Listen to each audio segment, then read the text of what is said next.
আমি কিভাবে রাস্তার দোকানের মতো চাউমিন ঘরেই বানাই খুব সামান্য উপকরণ দিয়ে সেটাই দেখাবো। দেখে নিন আজকের রেসিপিটি। নমস্কার বন্ধুরা, মাই সিম্পল লাইফস্টাইল ব্লগে স্বাগত জানাই। আশা করি ভালো আছে, সুস্থ আছেন। চাউমিন কিন্তু সবার প্রিয়। কার কার বেশি প্রিয় সেটা কিন্তু আমাকে কমেন্টের মাধ্যমে জানাবেন।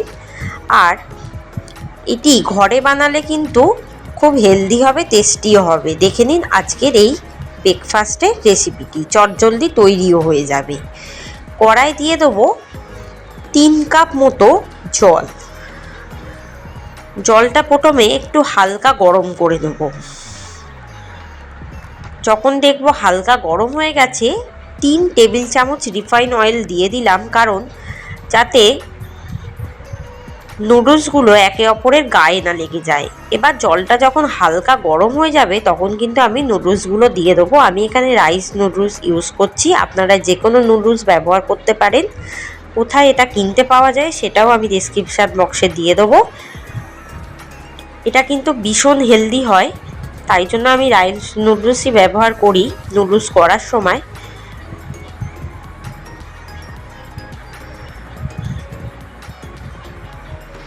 এবার খুব বেশি কিন্তু ফোটাবো না, জাস্ট হালকা একটু ফুটিয়েই কিন্তু এভাবে বেশ 15 থেকে 20 মিনিট রেখে দিতে হবে গ্যাস বা ইন্ডাকশানের ফ্লেমটাকে অফ করে। তাহলেই কিন্তু নুডলসগুলো ভালো মতো সিদ্ধ হয়ে যাবে। বেশি ফোটালে কিন্তু গলে ডেলা পাকিয়ে যেতে পারে, আর ডেলা যাতে নাও পাকিয়ে যায় তার জন্য আমি কিন্তু তেলটা ইউজ করলাম। যদি তেল দিতে না চান আপনারা কিন্তু লেবু রসও ব্যবহার করতে পারেন। দেখুন বেশ সিদ্ধ হয়ে গেছে। আমি গ্যাস থেকে নামিয়ে কিছুক্ষণ গরম জলে এভাবেই রেখে দিয়েছিলাম, আর খুব সোজা সোজাই আছে। এবার তৎক্ষণাৎ আমি কিন্তু ছেঁকে নেব, জলটা থেকে নুডলসটা আলাদা করে নেব। তাই একটা ছাঁকনি ব্যবহার করছি, এর মধ্যে নুডলসটা কিন্তু আলাদা করে নিচ্ছি। জলটা কিন্তু বাটিটা রেখেছি, জলটা কিন্তু তলায় পড়ছে। ছাঁকনির তলায় যে বাটিটা আছে তার তলায় পড়ছে গরম জলটা, কারণ এটা তৎক্ষণাৎ না করলে চাউমিনটা ডেলা পাকিয়ে যাবে। আর একটু ঠান্ডা জল দিয়ে দিলাম যাতে ডেলা না পাকিয়ে যায়। এবার কড়াই দিয়ে দেবো 3 টেবিল চামচ সাদা তেল। তেলটা গরম হয়ে গেলে আমি এখানে 3টে ডিম ব্যবহার করছি। যেহেতু আমি এখানে এগ চাউমিন বানাচ্ছি তাই প্রয়োজন হলে আরও ডিম দিয়ে দিতে পারেন। ডিমটা কিন্তু আমি ভুজিয়ার আকারে ছোট ছোট করে কড়ার মধ্যেই খুন্তি দিয়ে ভেঙে ভেঙে নেব।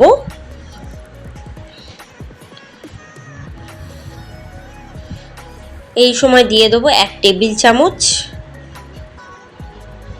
গোলমরিচ গুঁড়ো।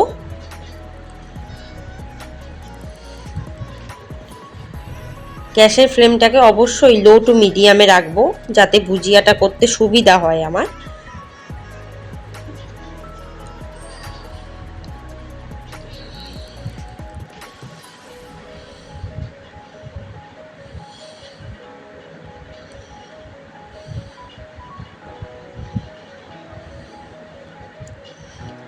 খুব ছোট ছোট পিস করে আমি এখানে কেটে কেটে নিচ্ছি।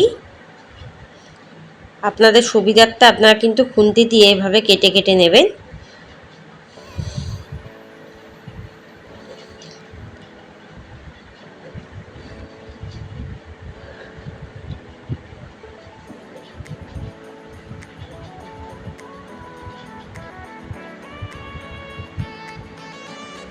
প্রায় 15 থেকে 20 মিনিট এটাকে কিন্তু আমি ছোট ছোট টুকরোয়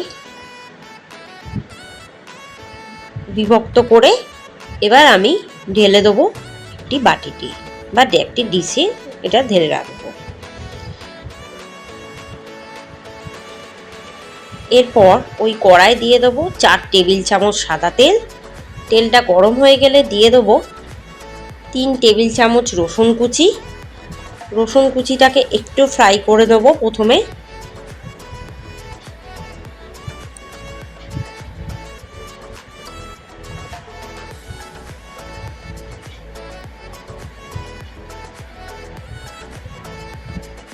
তারপর দিয়ে দেবো জুলিয়ান করে কাটা গাজর। গাজরগুলো একটু ভেজে নেবো, একটু ফ্রাই করে নেবো, কারণ আমি কোনো জিনিসই বয়েল করিনি, তাই একটু ফ্রাই না করে নিলে গাজরগুলো কিন্তু সিদ্ধ হবে না। লো টু মিডিয়ামে রেখে আমি কিন্তু ফ্রাই করতে থাকবো।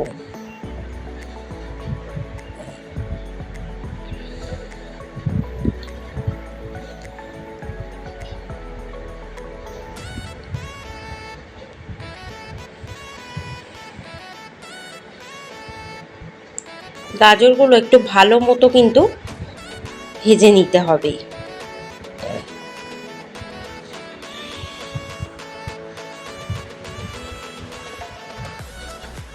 দিয়ে দেবো, তখন গাজর ভাজার সময় দিয়ে দেবো 1 টেবিল চামচ গোলমরিচের গুঁড়ো, তারপর দিয়ে দেবো জুলিয়ান করে কাটা রেড বেল পেপার, সবুজ ক্যাপসিকাম আর ইয়েলো বেল পেপার দিয়ে একটু ফ্রাই করে নেবো হালকা করে।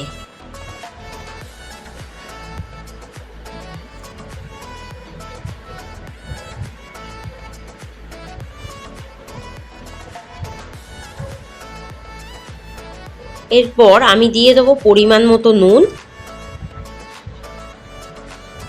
আর স্লাইস করে কাটা পেঁয়াজ। আমি এখানে 2টো পেঁয়াজ নিয়েছি, কিছুটা রেখে দিয়েছি আর কিছুটা কড়ার মধ্যে দিয়ে একটু ফ্রাই করে নেব।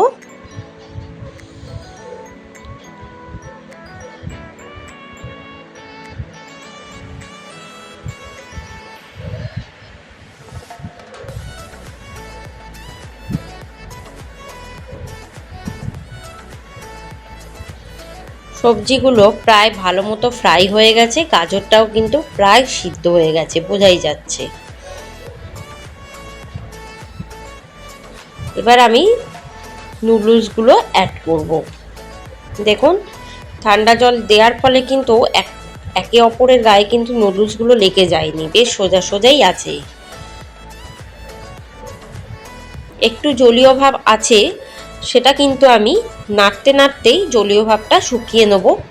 এই সময় একদম আঁচটাকে কমিয়ে দেবেন, তাহলে কিন্তু জলীয় ভাবটা চাউমিনের গা থেকে শুকিয়ে যাবে, চাউমিনগুলো সোজা থাকবে, দোকানের মতো হবে, খেতেও টেস্টি হবে। এবার ভালো মতো সবজিগুলোর সাথে চাউমিনটা ভালোভাবে মিশিয়ে দেবো।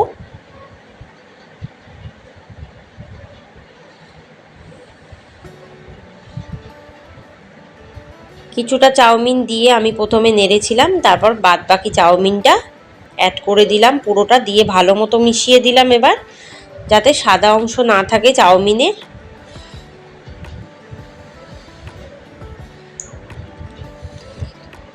এবার ওপর থেকে দিয়ে দেবো একটু কাঁচা লঙ্কা কুচি পরিমাণ মতো আর পরিমাণ মতো নুন।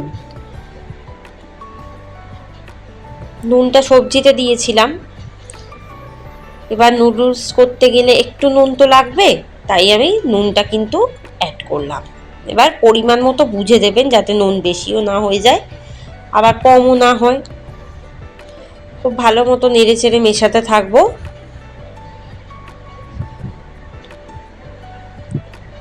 এরপর দিয়ে দেবো 1 চামচ সয়া সস আর 1 চামচ চিলি সস।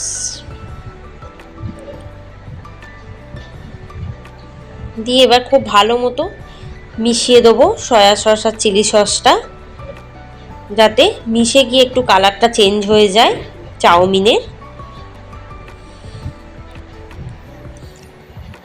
আর যদি আপনারা টমেটো সস ব্যবহার যদি করতে চান করতে পারেন, কিন্তু এটা নামিয়েই দেয়া ভালো। এবার যে ডিমের ভুজিয়াটা করেছিলাম সেটা অ্যাড করলাম।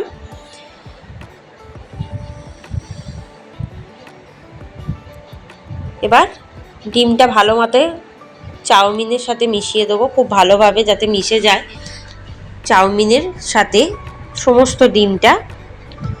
তবে টমেটো সসটা আমি এই জন্যই কড়াই দিতে বারণ করছি, টমেটো সস দিলে কিন্তু চাউমিনের মধ্যে জলীয় ভাব আবার চলে আসবে, তাহলে কিন্তু একদম ঝরঝরে ভাবটা থাকবে না। এবার খুব ভালো মতো ডিমটা আর চাউমিনটা একসাথে মিশিয়ে দিয়েছি। এটা কিন্তু খুব চটজলদি তৈরিও হয়ে যাবে ব্রেকফাস্টের রেসিপি হিসাবে। ভীষণই ভালো, বাচ্চাদের টিফিন দিতে তো ভীষণ ভালো। বাচ্চারা তো ভীষণ ভালোবাসে এরকম চাউমিন খেতে, কালারফুল।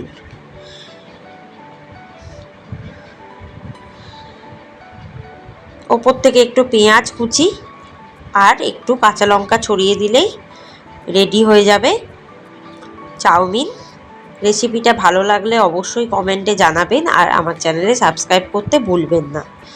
অবশ্যই বেল আইকনে ক্লিক করবেন যাতে নতুন নতুন রেসিপির আপডেট সবার আগে পৌঁছে যায়। ধন্যবাদ।